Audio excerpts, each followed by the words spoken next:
Что, друзья, доброе утро. Давно не было видео. Сегодня я вам покажу наш кампус, насколько он большой. Познакомлю вас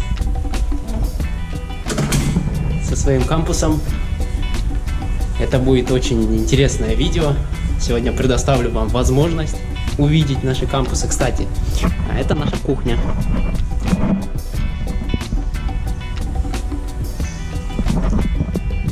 Такая вот у нас кухня. Живу я на 6-м этаже. Это вот у нас такие карточки с номером персональным и с именем. Это вот общежитие 6-го этажа, где, собственно, мы живем.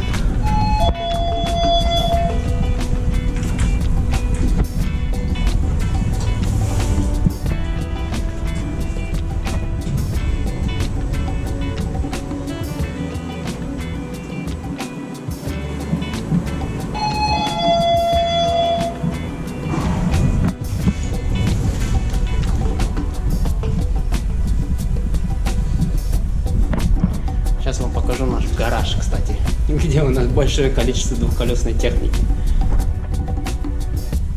Ну, правда, темно, плохо видно, но вот что есть. Там у нас консьержка сидит, по-китайски мы ее АИ называем. АИ, что будет в переводе означает тетушка. Это наша прачка. И то место, где мы заряжаем свои байки. Вот розетки есть, вот зарядное устройство. Вот это мой Mi-8, это не мой. Это кусочек свободы, который мы уже не видели полгода. Кстати, очень классный патруль стоит, новый. Дизайн красивый, но он очень массивный. 6 часов утра, пока что холодно. Запишу видео, то потом жара, и не очень приятно будет записывать видео. Это, кстати, вот во время коронавируса, когда нам проверяли температуру, установили такие тепловизоры. Вот они стоят, тепловизоры. Здесь компьютер и вот сам тепловизор проверяет температуру тела. Если что-то случится, то можете обратиться в офис.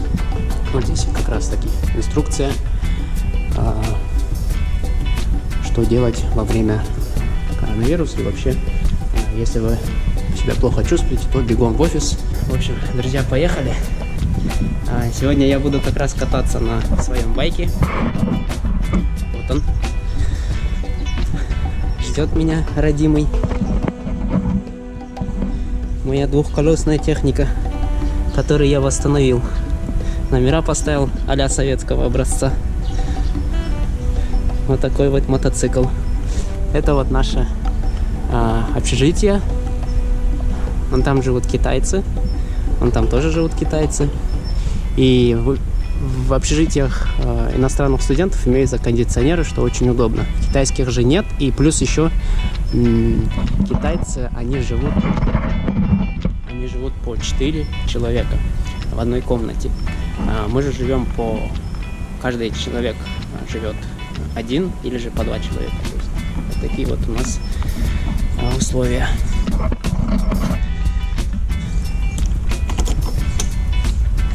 Пробег у него уже около 700 километров наездили за 2 месяца.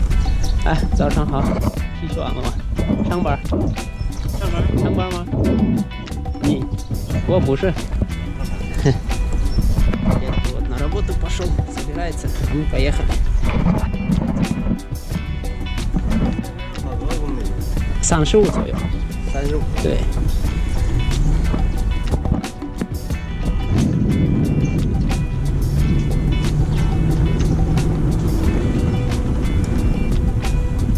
Это нас оградили вот такими. Сейчас подъеду поближе, покажу вам. Огородили нас вот такими вот заборами. Впереди вы видите отель. Это вот такие заборы поставили, чтобы мы не выходили. Осталось только сверху, наверное, этим прикрыть куполом большим.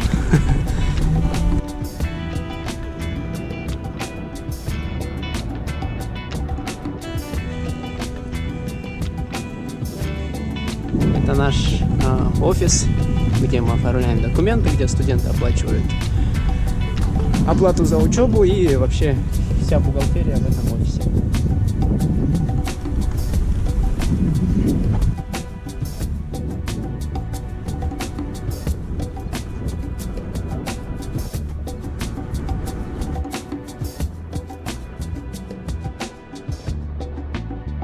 Кстати, пару слов о байке.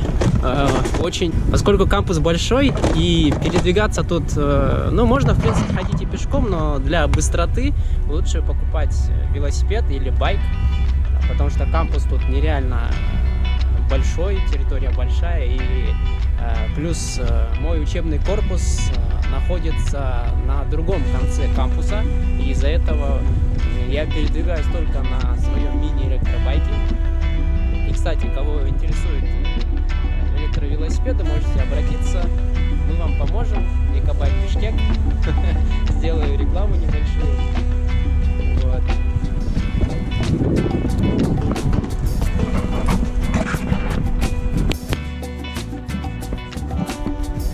Начну я, наверное, свою экскурсию с волейбольной площадки, с баскетбольной площадки. Ее, кстати, тут некоторые корзинки демонтировали, видимо, меняют на новые. Это очень хорошо. В принципе, старые были в хорошем состоянии, но университет при деньгах, так что бухгалтерия работает верно, правильно, не как у нас. Вот это у них баскетбольная площадка. Здесь обычно по вечерам на данный момент собираются африканцы и играют в баскетбол. Ну, а мы пойдем дальше. Друзья, это наш большой стадион, где у нас проводятся мероприятия различные, спортивные мероприятия. Вот. Очень большой стадион такой.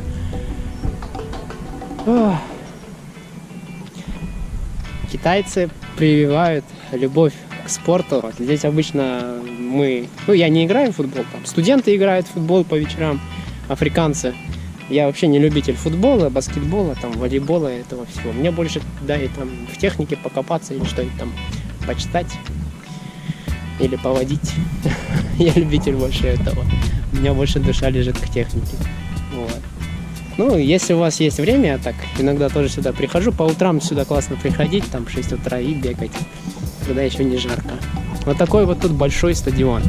Вы, наверное, видели это уже в предыдущем видео, где я рассказывал про спортивные мероприятия в Китае. Вот как раз таки это все проводилось на этом стадионе. Обычно здесь все заполнено, когда проходят мероприятия. Здесь везде студенты сидят, там очень бурно, тут очень весело. Сейчас все пусто. Вот этот вот наш стадион большой.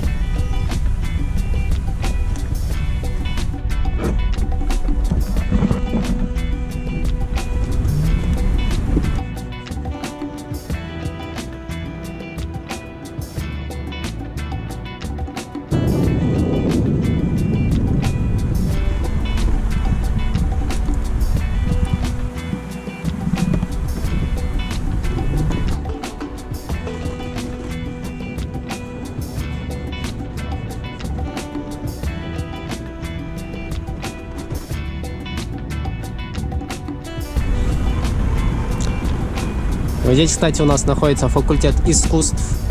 Отдельное здание тут. Разбросаны они по кампусу.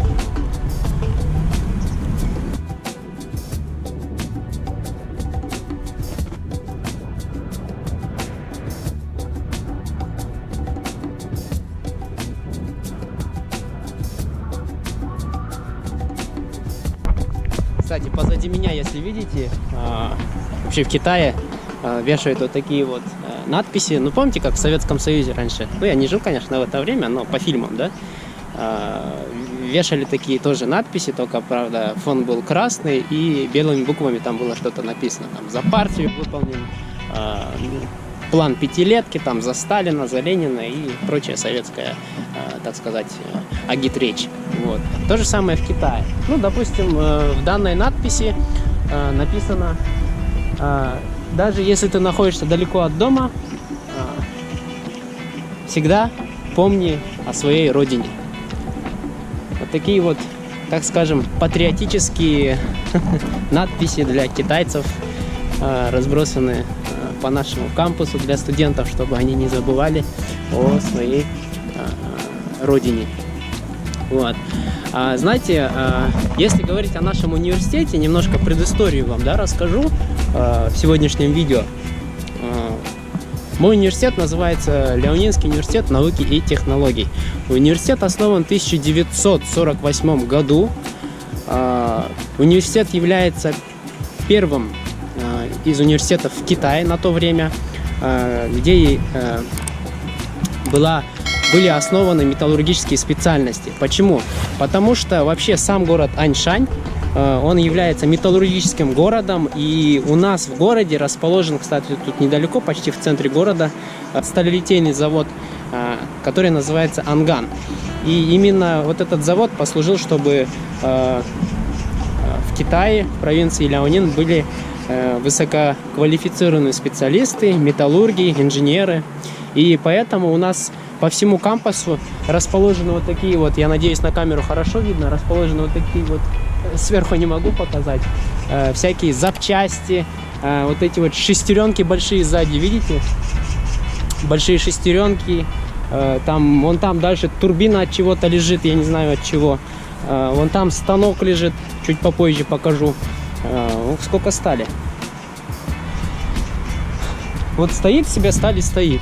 У нас бы ее давно, ну, сами знаете, что сделали бы. Продали бы на деньги. Это вот эти вот запчасти, они стоят как памятники, как частичка тоже, можно сказать, истории. Видимо, они тоже стояли где-то на заводе. Вот это, по-моему, если не ошибаюсь, очень большая турбина от чего-то, я не знаю от чего. Сейчас постараемся поближе подойти, посмотреть. Да, это турбина. Нет, это не это генератор, да, это генератор, видимо. Вот здесь вот крепятся лопасти какие-то. Вон там уже видна, так сказать, очень большая медная обмотка, уже закрашенная. Кстати, можно сдать, деньги заработать. Медная обмотка стоит.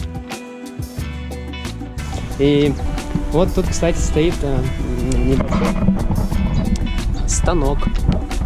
Вот, кстати. Здесь год производства. Год производства не виден какой, а вот 1960-е года. В 1960-х годах был произведен этот станок. На нем трудился какой-нибудь товарищ, наверное, Фунь или Линь какой-нибудь. Вон там еще одна деталь, шестеренка стоит. Вот таких вот деталей раскидано по нашему кампусу довольно много. Это очень радует, поскольку пусть она хоть старая, но настоящий мужской глаз она должна радовать. И тем более для тех студентов, которые выбрали инженерную специальность, это очень прекрасный фон для того, чтобы делать фотографии. Пойдемте дальше. Покажу вам другие памятники нашего университета. Вообще в нашем университете доступно 14 специальностей для иностранных студентов. Вообще у нас имеется около 18 специальностей. Это специальности, связанные с химией, с инженерией, с программированием, с робототехникой. Моя же специальность — это MBA, управление бизнесом, то есть менеджер высшего звена, управление компанией, управление персоналом. Специальность интересная, действительно, но учиться немножко тяжеловато, конечно, потому что все на китайском. Но справляемся. Все-таки, если мы выбрали эту специальность, надо ее учить, уже добивать до конца. Вот. Иностранцы здесь всего в нашем университете около 120 студентов, из которых, ну, многие спрашивают, у вас там из каких стран, да, студенты. У нас студенты в основном это где-то, ну, процентов 60 из Африки, процентов 45 из России, и остальные Это студенты там с Ирана, с Пакистана есть, у нас с Афганистана студенты есть, 3 студента с Кыргызстана, кстати. Ну ладно. Вот, еще один станок, кстати, нашел. Вот такой вот тоже. И знаете, когда подходишь к этому станку, здесь до сих пор, видите, вот масло здесь, отработка, смазка. До сих пор вот этот запах очень такой приятный. Ну, для кого приятный, для кого нет. Вон там шестеренки внутри. Для кого приятный, для кого нет. Ну, для меня он очень приятный. Видимо, на нем тоже раньше что-то точили. Рычаги всякие. Видимо, он... А тут он полуразобранный. Вот такие вот станки у нас есть. Это у нас преподаватель или директор какой-то ездит на таких Toyota Land Cruiser'ах, на Toyota Prado. Кстати, пару слов об учителях. Я, кстати, потом вам покажу именно на каких автомобилях ездят учителя, потому что зарплата, если говорить о зарплате преподавателей, в Китае она очень хорошая зарплата у преподавателей, и они себе могут позволить очень такие хорошие машины среднего премиум класса. Ну, стоят они очень хорошо. Средняя зарплата у учителей, ну, около 70 тысяч сомов. Зависит, конечно, от опыта работы. Вот. Ну, примерно вот так вот. Кстати, вон там вот наша больничка. Пойдемте, я тоже ее вам покажу.